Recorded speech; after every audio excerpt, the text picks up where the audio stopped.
Jazz at Red Panda Reads, and today I'm doing the Christmas Carol book tag.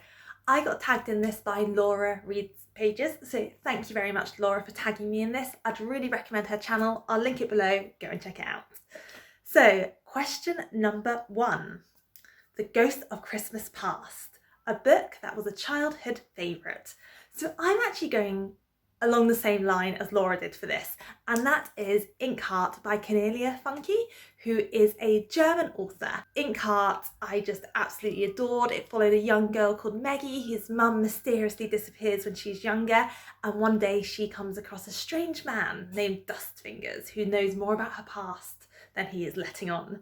And all kind of Cornelia Funke books are fabulous for children. They're really, really engaging. I find the characters really relatable when I was younger, and it just still has that like element of magic. You feel like your own life could have these magical possibilities in them. So need to also reread, because I've just found out that in 2021 she's planning to release another one in the Inkheart series, and I hope I love them as much now as I did when I was young. The next question. The Ghost of Christmas Past, a book that will become one of your favourite books from this year. I mean, easy. Do you even need to guess? Here is The Beehive by Sarah Crossan. I have talked so much about this book, so I will save you from me talking about it more right now. But if you want to find out more about this glorious, beautiful book written in verse that deals with grief in an amazing and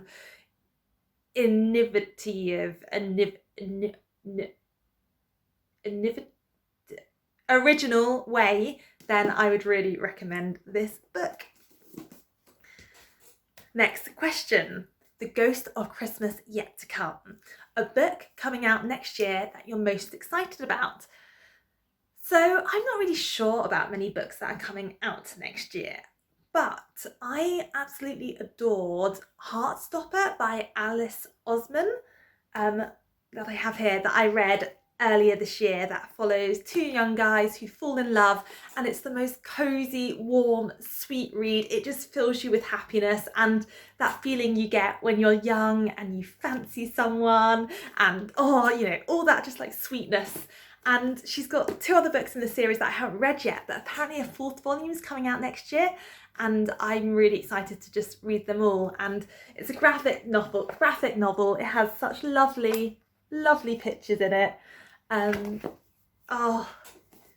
Warm and cozy read. I can't wait to read more of Alice Osman's books. The next question is Bah Humbug, a book that everyone else loves that you just can't stand. So there's not been that many books that I've disliked this year, but one of them is The Big Sleep by Raymond Chandler, and this is rated like 3.82 or something on Goodreads, so it's higher than average, and I hated it. It's supposed to be the pioneering book for kind of those detective novels where you have this extremely suave gentleman who solves mysteries and crime. It was first published in 1939, and interestingly, for its time, it thought it was actually really progressive for women, because it gives women a license in this book to be flirty, to have their own thoughts, to be, I guess, sexually empowered as well. It gives them all this freedom, which before wasn't really explored.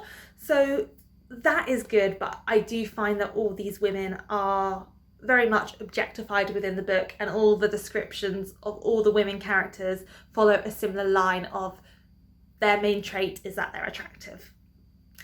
So I didn't enjoy this book. It's supposed to be a classic, and many more books were written about the main detective, but not for me. The next question is Bob.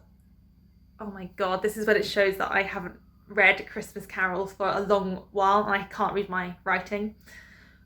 Bob Cratchit. Yeah, Bob Cratchit. An Old Dependable. So a book that I would always recommend, and that has to be The Northern Lights by Philip Pullman. I think the film that was adapted was called The Golden Compass. but absolutely phenomenal children's book, and I reread it last year. I reread it when I was 18. I reread it when I was 14 and younger. I think absolutely glorious series. It follows a girl who gets taken away from her home where she's been brought up by scholars, and she starts investigating missing children. And it has these absolutely lovely creatures in it that all children have, called demons. And when you get to a certain age, your demon stays in like its form forever, and it's this creature that has a connection to you. And when you're a child, it can take any form. It always has to be within a certain distance of you, but it's like your friend for life. And I would probably have a red panda demon. I mean, I've got one behind me right now. It's magical, wonderful, and I think regardless of your age, you're going to love it. Though I didn't get into the rest in the series as much. They get a bit weirder, and I don't like that as much. I can't particularly say why, but would love to know if you have the same thoughts, whether you prefer the later books or whether you love the first book the most like me. Next question. Tiny Tim, an underhyped book that you think deserves much more love. So I'm choosing a book that I haven't seen much on Booktube, and maybe it has been and I've just missed it, but it's a book that I discovered earlier this year before I had Booktube, and it is called Cantorus by Carolina de Robertis. Sorry, the sun has just come out and we have not had sun for what feels like days, so let me just bask. Okay, I'm going this way. So this book is fascinating. It is about 5 gay women during the Uruguay dictatorship in the 1970s, and they refer to themselves as cantoras, so women that sing, and they come together and find a way to escape from the city and be themselves, both as friends, as lovers, as family, and each of them have their own difficulties that they've had to endure during their life, and you get to know each of them together and also as a separate person. And it's beautifully written. The atmosphere in this book is just gorgeous. It's taught me so much about the dictatorship in Uruguay. I knew nothing about it. And just to be warned, kind of trigger warning wise, this does talk about rape. It has mental health and suicide within this book also. Bits of this book are really brutal, but it's an amazing story of friendship and love, and I'd really recommend it. It's gorgeous. So finally, today, why? It's Christmas Day! No, it's not. It's December 20th. But you know what? For this, it's a Christmas Day. So give a book that always gets you in the mood for Christmas. And my chosen book for that is The Night Circus by Erin Morgenstern.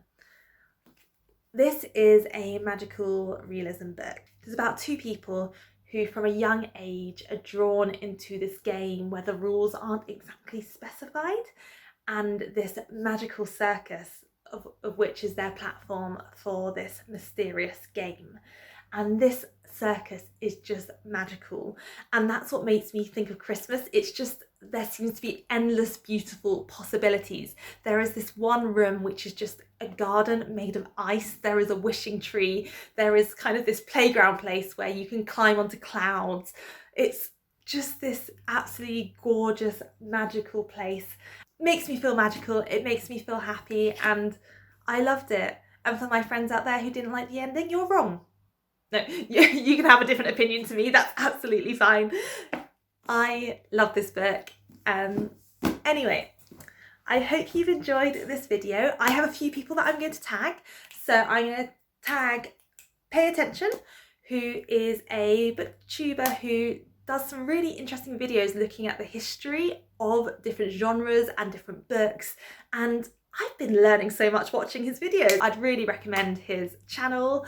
I'd also like to tag Blake at Bookphenom. I want to tag Anna Likes Books, and also Books with Bridget. So if you fancy doing this tag and can get it in before Christmas or after, whatever you want, I would love to see you guys do it and see your answers for these questions.